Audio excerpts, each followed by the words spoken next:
Good morning, children. Welcome back. The topic that we are going to discuss today is the non-finite verbs. Okay, so non-finite verbs will start off with the infinitives. So non-finite verbs are of three types: the infinitives, the gerunds, and the participles. Okay, so we will deal with the infinitives. Okay, before starting off with the non-finite verbs, you have to understand you have to understand the meaning of the finite verbs first. So look at the board.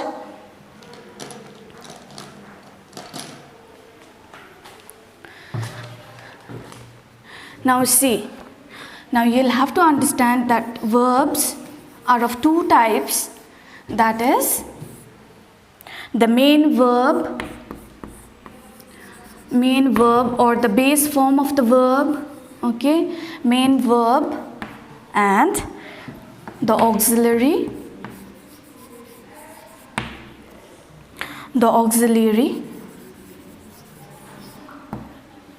verbs. Okay, auxiliary verbs, main verbs. It is also known as base form of the verb. And this one, auxiliary verbs, as you all know, are known as the helping verbs. The helping verbs. Okay.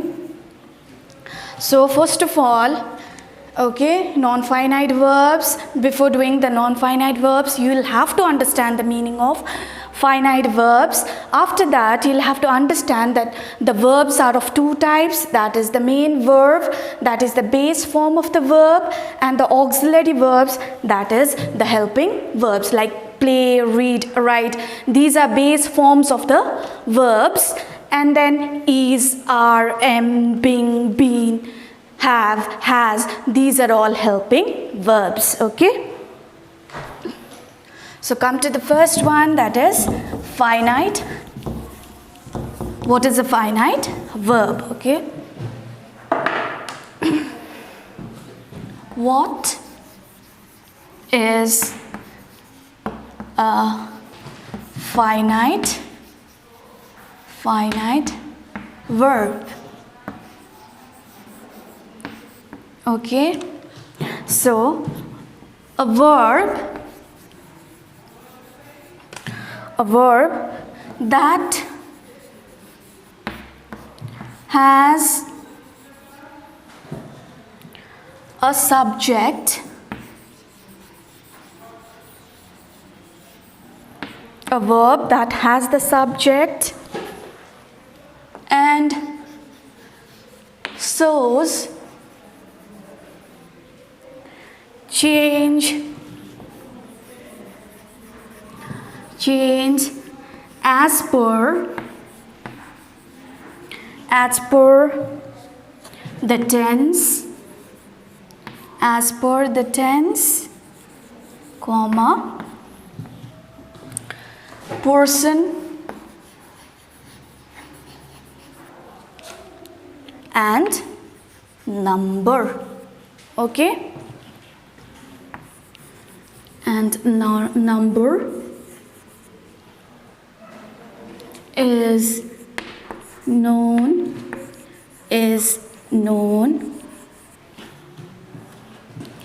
as a finite verb. Okay, children, look at the definition. What is a finite verb? A verb that has a subject. The subject has to be there, accompanied by the verb, and the subject shows change as per the tense. Tense means the time of action. Person, first person, second person, third person. Okay, and the number means singular or plural. Okay, I'll show you a chart and then you'll understand the definition properly. Look at the board properly. Okay,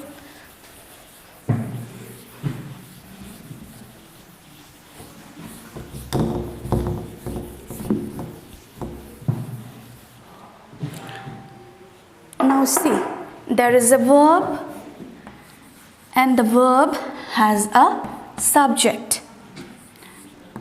And interchangeably, the subject has the verb. Subject-verb agreement. The verb is in agreement with the subject, okay? And then the subject shows change as per tense. So subject has got, it's divided into 3, okay? That is the tense, as you all know, past, present and future, okay? Tense, person means first person, second person, third person, okay? Person. And then number, singular or plural. It talks about the subject, shows the change in the subject as per tense, person and number. So as you all know, the tense is divided into 3 parts, that is past, present and future, isn't it? And then person is divided into first person, comma, second person and then third person, okay? And the number is divided into singular or plural, okay? I hope so far I have made myself clear. Tense means past, present and future. Person means first person, second person and third person. First person means I and we. I is first person singular, we is plural, isn't it? First person plural. You, second person for both singular and plural, second person. And third is he, she, it or they, isn't it? That is third person singular, okay? And number means singular or plural, okay? Apple, an apple, apples, 2 apples, okay? That is singular and plural, that is number. Now you'll have to understand the subject. It changes as per tense. So verb change as per tense. You'll have to understand that, okay?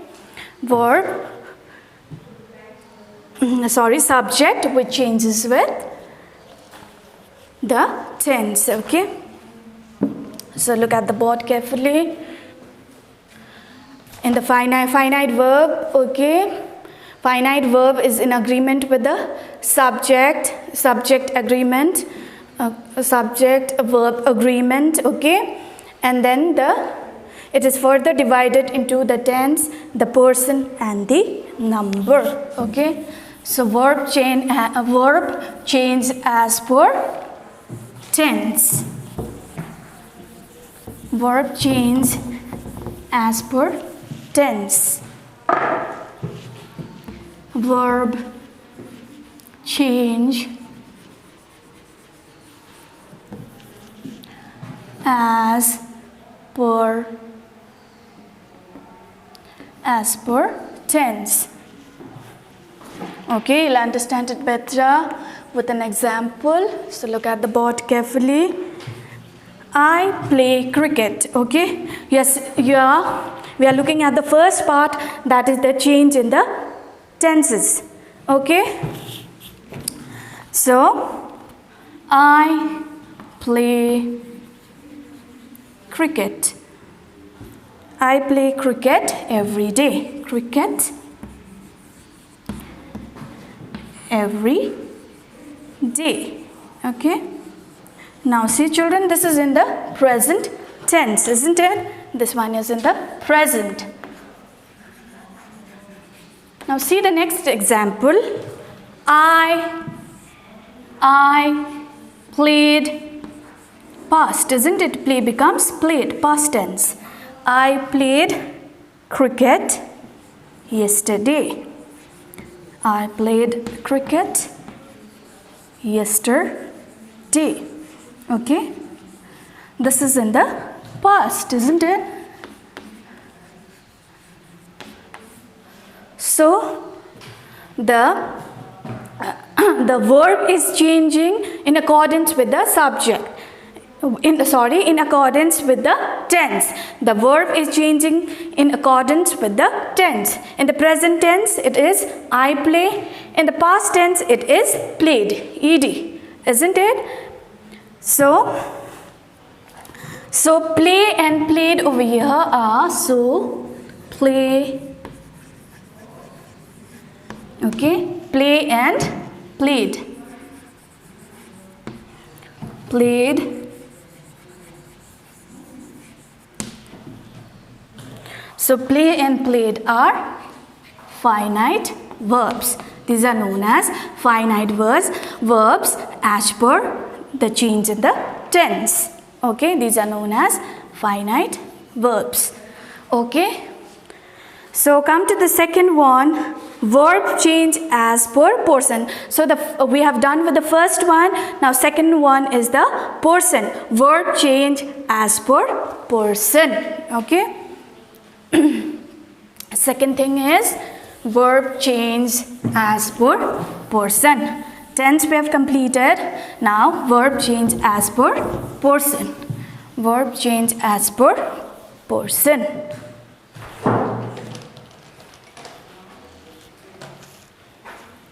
As per person. Okay. Now look at the board carefully. Now as you all know, there are three types of persons: the first person, the second person, and the third person. First person, isn't it? That is, first person is I, which is singular, isn't it? And we, plural. Okay.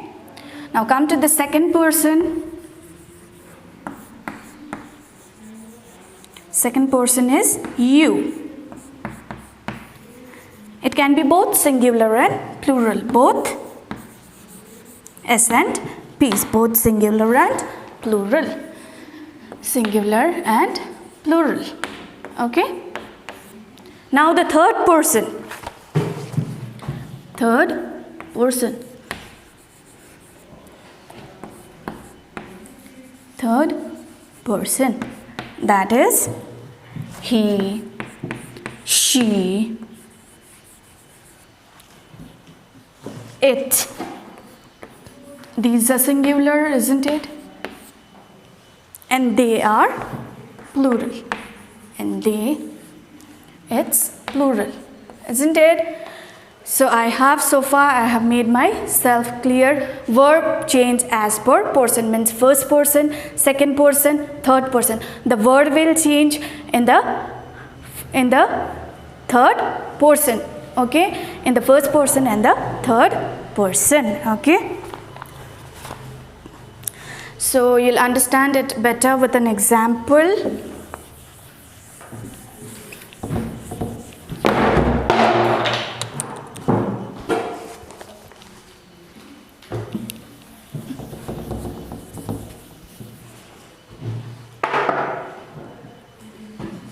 I, first person. I is the first person, singular. I run a mile daily.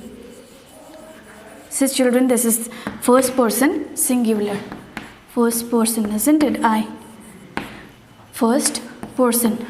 So the verb in agreement with the subject is run away.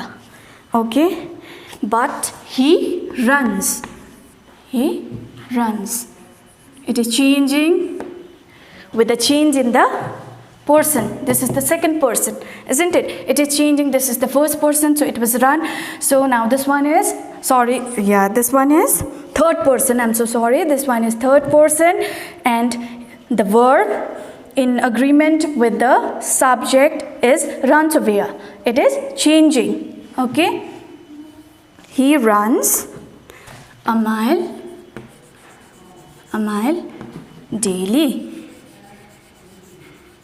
Now see over here, run and runs are finite verbs over here because it is changing as per person. Okay, run and runs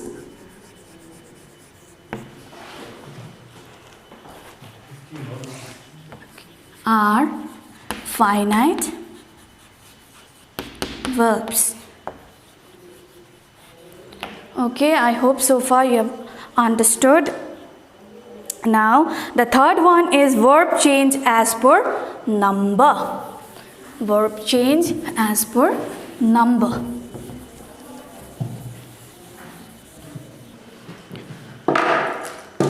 Verb change as per number. As per number. Number means singular or plural, isn't it? Now see this one, singular. Singular. Apple is red in color. Okay, singular. Now plural. Plural is apples are red in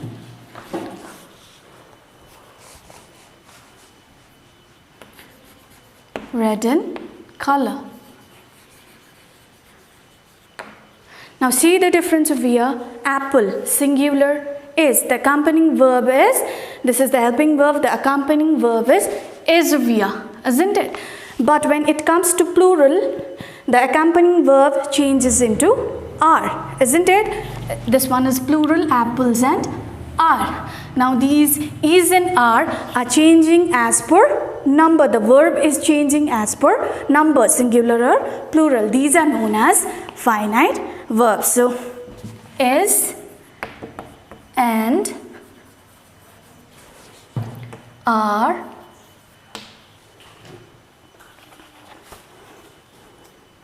is and are known as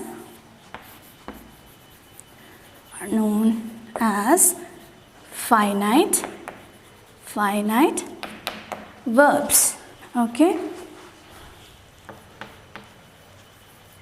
finite verbs.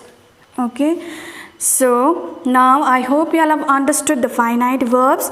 Now let's come to the, okay, I'll continue in the next class. Okay, I will start off with the non-finite verbs in the next class. Thank you.